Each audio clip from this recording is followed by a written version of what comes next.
Mesa del Congreso, invitados, invitadas, amigo Miquel, ministro, comisión ejecutiva, compañeros y compañeras delegados al primer Congreso de la Federación. Me vais a permitir que en este momento y al principio de mi intervención, en primer lugar, tenga unas palabras de condena, de rechazo a la violencia que se está viviendo estos días en modo de amenazas contra mujeres y hombres que trabajan en la función pública, tienen responsabilidades políticas en nuestro país.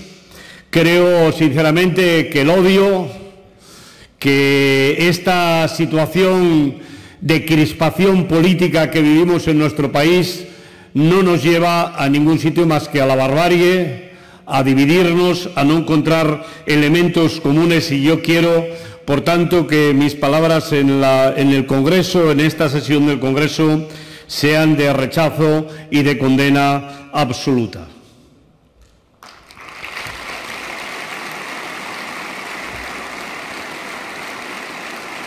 Quisiera, compañeros y compañeras, agradeceros a todos, a todas, especialmente a la Comisión Ejecutiva que ayer dio gestión, que ayer aprobasteis la gestión, el trabajo en común que hemos desarrollado desde la Federación y desde la propia Comisión Ejecutiva Confederal. Podría haber dicho la colaboración, podría haber dicho los momentos difíciles y no tan difíciles que hemos vivido, pero es que yo creo que realmente han sido 5 años de trabajo en común. La Federación, la Comisión Ejecutiva Confederal, tuvimos un punto de acuerdo que nos hizo compartir estos 5 años, y eso ha hecho que durante estos 5 años hayamos tenido un trabajo en común que creo que en buena parte es lo que nos ha traído hasta aquí. Y yo, compañeros y compañeras, os lo quiero agradecer. Lo hice en el Congreso de fusión de las dos federaciones, pero lo quiero hacer hoy aquí, 5 años después. Vosotros fuisteis y espero que seáis una parte muy importante del proceso que llevó a la elección de una nueva dirección del sindicato en el 43 Congreso de la Confederación. Con toda seguridad habéis sido la federación que de manera más compacta, la organización que de manera más unánime decidió apostar por ese cambio. Hoy, 5 años después, la Comisión Ejecutiva Confederal está a punto de rendir gestión en el 43 Congreso de la Confederación que celebraremos en Valencia. No lo voy a hacer aquí, pero en todo caso, yo, compañeros y compañeras, quiero compartir con la Federación de los Empleados y las Empleadas de los Servicios Públicos, con la Federación de los Servicios Públicos de la UGT, ese trabajo en común en el que vosotros habéis sido una parte fundamental, una parte sin la cual de ninguna de las maneras se podía haber desarrollado. Os quiero felicitar y agradecer el Congreso, este primer Congreso, la manera con la que lo habéis hecho, la aportación de estabilidad, de seriedad que un Congreso como el vuestro da al conjunto de la Confederación. Y os quiero agradecer también, como si fuera algo propio, porque lo es, el nivel de apoyo que habéis dado a la nueva dirección de la Federación.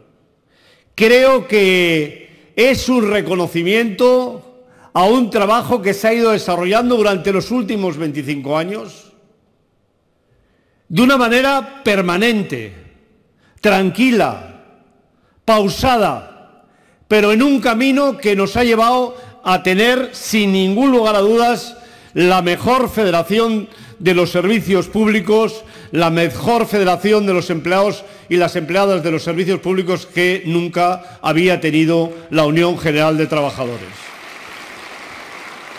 Y eso, compañeros y compañeras, lo habéis hecho trabajando y abriendo el sindicato.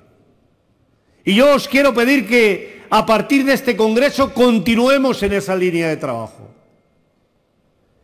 Creo que tenemos que demostrar que esta es una casa en la que coge perfectamente nuestra razón de ser, que es el sindicalismo de clase, pero que profesionalmente vamos a defender más que nadie a los trabajadores y a las trabajadoras de los diferentes sectores. Y en ese sentido, el acuerdo que ha comportado el que hayamos participado conjuntamente con organizaciones en determinados lugares de la administración pública, estoy pensando en los compañeros de CAIP y otros que se han hecho en otros sitios y muchos más que se harán, creo que es un ejemplo importantísimo de hacia dónde tenemos que ir.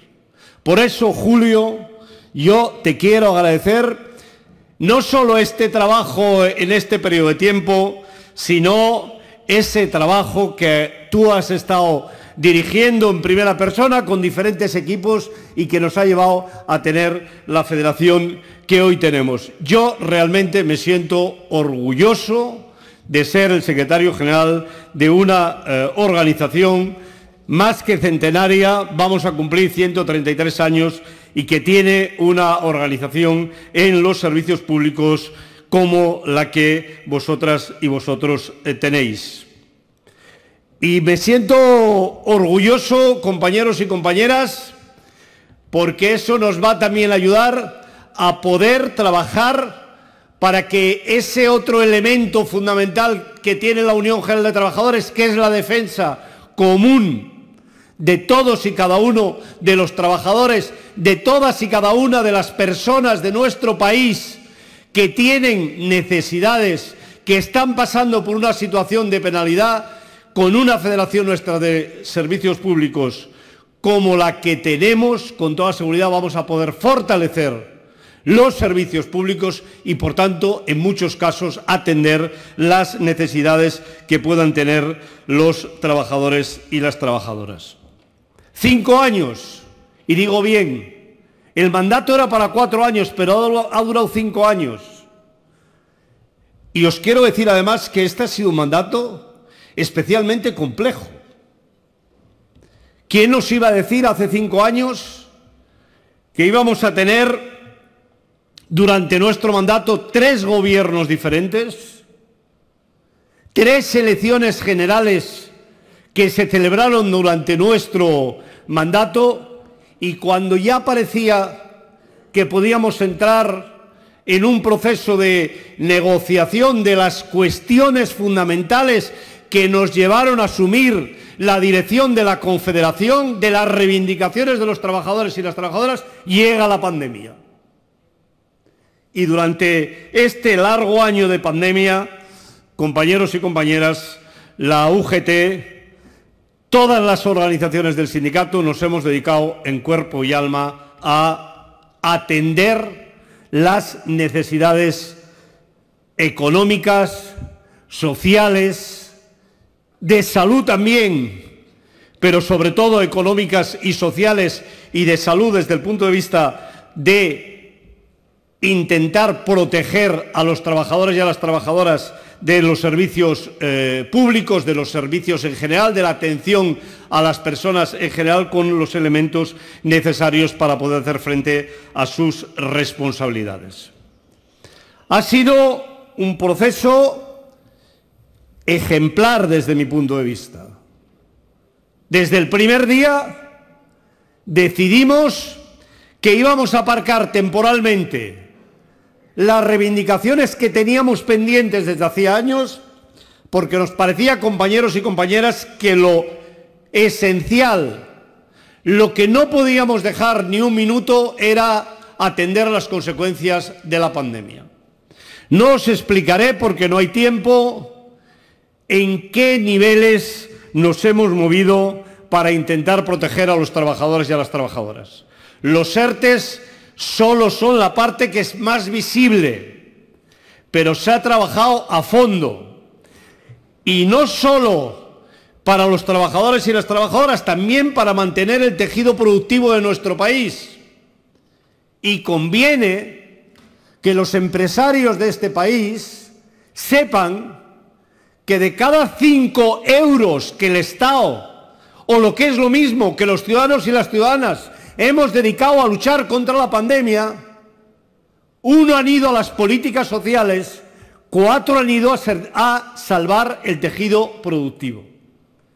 Y me parece importante recordar eso porque, compañeros y compañeras, el discurso de que solo se han hecho políticas sociales es un discurso que no se corresponde con la realidad. La parte más importante se ha dedicado a el mantenimiento del tejido productivo, con nuestro apoyo, porque somos plenamente conscientes que para mantener el empleo necesitamos que el tejido productivo de nuestro país se mantenga en una situación plena.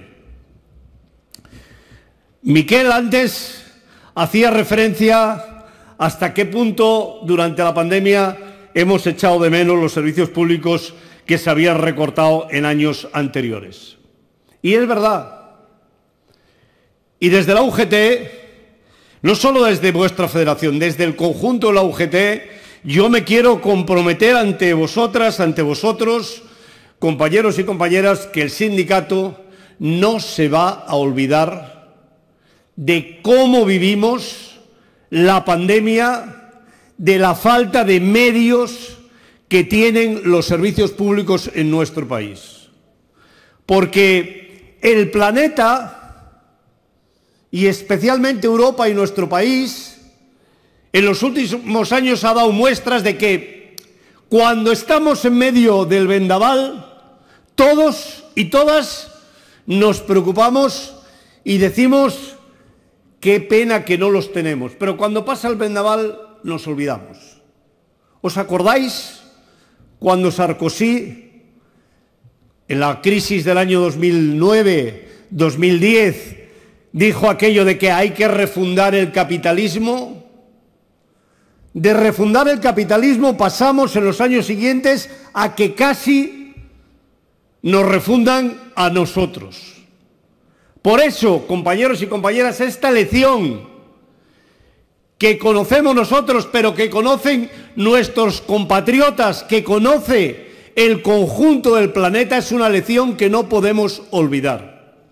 Y en ese sentido, creo que es una gran oportunidad para reforzar los servicios públicos.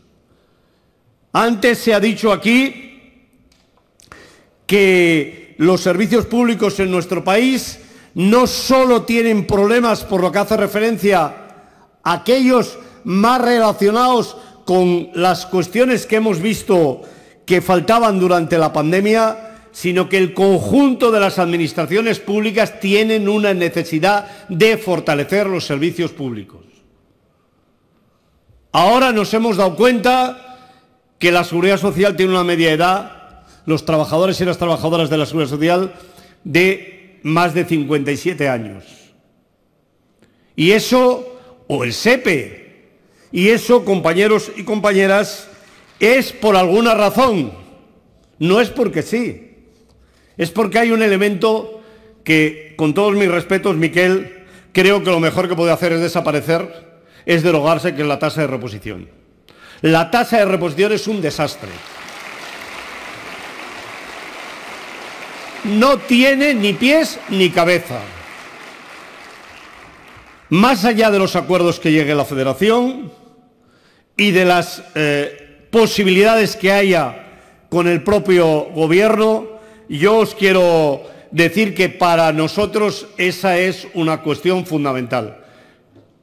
Los trabajadores y las trabajadoras que necesite la función pública se tienen que tener de acuerdo con las necesidades. No hay una administración que tenga que tener un tutelaje sobre el resto de las administraciones. Cada una de ellas tiene su propia responsabilidad y tiene que hacer frente a sus propias responsabilidades. Por eso nos parece importante que este debate que iniciamos sea un debate en el que se ponga de manifiesto hasta qué punto reforzar los servicios públicos es un elemento fundamental.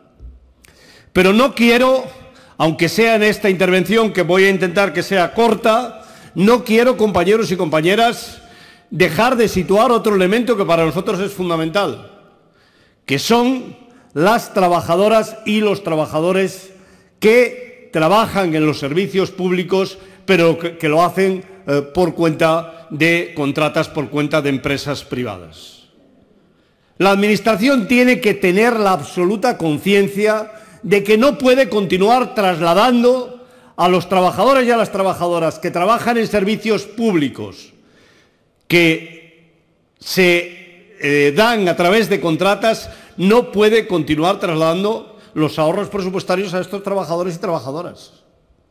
Esta situación que vivimos con trabajadoras como las trabajadoras de las residencias privadas con salarios de 950 euros, no es posible mantenerlas en el tiempo. Y no es posible, compañeros y compañeras, que se mantengan las subastas para la contratación de servicios públicos. No es posible. La Administración tiene que ser consciente que no hay que dársela al que diga que lo va a hacer más barato, que hay que respetar los convenios colectivos. Esa es la primera norma que tiene que tener la Administración a la hora de adjudicar una contrata pública. Que hay que introducir elementos de calidad. Hay que ir a un cambio en profundidad que nos permita que las trabajadoras y los trabajadores que hacen trabajos de servicios públicos los puedan hacer en las mejores condiciones. Y ahí hay otro elemento clave. Creo que Julio lo dijo en su intervención, pero yo también lo quiero decir desde el punto de vista de la Confederación, que es el índice, la indexación, que es la que no permite que los costes de personal que hay que pagar cuando se firma un convenio colectivo se puedan trasladar a las contratas, porque esa es una de las cuestiones fundamentales. Compañeros y compañeras, estamos en un momento especialmente importante para nuestro país, sin ningún lugar a dudas. España va a disponer, con toda probabilidad, de fondos importantísimos para ir a un proceso de reconstrucción del país que tiene que ver con la pandemia, pero que no nos hemos de engañar, va mucho más allá de la pandemia. El volumen de recursos que va a disponer el Estado español tiene que permitirnos ir a un cambio de verdad del sistema que hemos tenido, del sistema productivo que hemos tenido hasta el día de hoy. Y lo tiene que hacer en la industria, efectivamente, pero lo tiene que hacer también en los servicios, en el turismo, y lo tiene que hacer, compañeros y compañeras, de una manera muy especial en el reforzamiento de los servicios públicos. Hay una hoja de ruta que el Gobierno ha elaborado, que nosotros hemos ido trabajando con el Gobierno en la medida en que ha sido posible, que creo que es una hoja de ruta importantísima para el futuro de nuestro país. Y a mí me gustaría, si es posible, que por una vez en este país, por una vez en España, seamos capaces, ya lo sé que hasta después del 4 de mayo no será posible, pero después del 4 de mayo de poder construir un gran pacto de Estado a partir de esta hoja de ruta que nos permita, más allá del momento electoral, más allá de la necesidad que tengan las formaciones políticas de hacerse notar y ver que tengamos unos ejes comunes que nos permitan construir un país mejor. Y eso debería de ser posible. La política tiene que dar tiempo a que estas cuestiones puedan desarrollarse, a que estas cuestiones puedan compartirse. La política de ciencia e investigación tiene que ser una política común. Tiene que ser una política que se mantenga en el tiempo. Tiene que ser una política que proteja a nuestros investigadores e investigadoras. ¿Por qué la Unión Europea no tiene una vacuna propia? Fundamentalmente por falta de políticas comunes en la Unión Europea en esta materia. ¿Por qué España tiene las dificultades que tiene para poder tener una vacuna a tiempo? Por falta de inversión, por no ser capaces de mantener la inversión durante el tiempo necesario.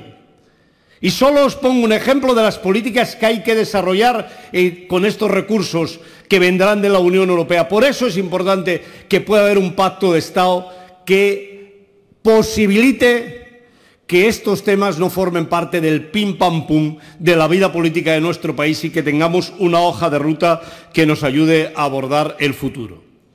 Yo ya sé que eso no va a ser fácil, porque el primer escollo, compañeros y compañeras, sin ningún lugar a dudas, es la política fiscal. Y creo que sería bueno que la derecha de este país, la derecha que se dice demócrata cristiana, la derecha que quiere ser centrista, empiece a explicarle a los ciudadanos y a las ciudadanas que un país que no paga impuestos es un país que no puede dar servicios públicos. Que un país que no paga impuestos es un país que no puede ayudar a las empresas. No sé si durante estos días, en algún momento, os habéis parado a reflexionar ante estas manifestaciones de los hoteleros, del sector de la hostelería y de la restauración de nuestro país, si os habéis parado en algún momento a pensar que más allá de que son manifestaciones razonables por todo lo que está padeciendo el sector, pero yo en algún momento me he parado a pensar, estos son los mismos que les he oído 40.000 veces decir que no hay que pagar impuestos. Estos son los mismos que dicen que el mejor impuesto es el que se queda en el bolsillo de cada uno. De las fuentes, compañeros y compañeras, todavía no manan euros. Los presupuestos se nutren con los impuestos de los ciudadanos y de las ciudadanas.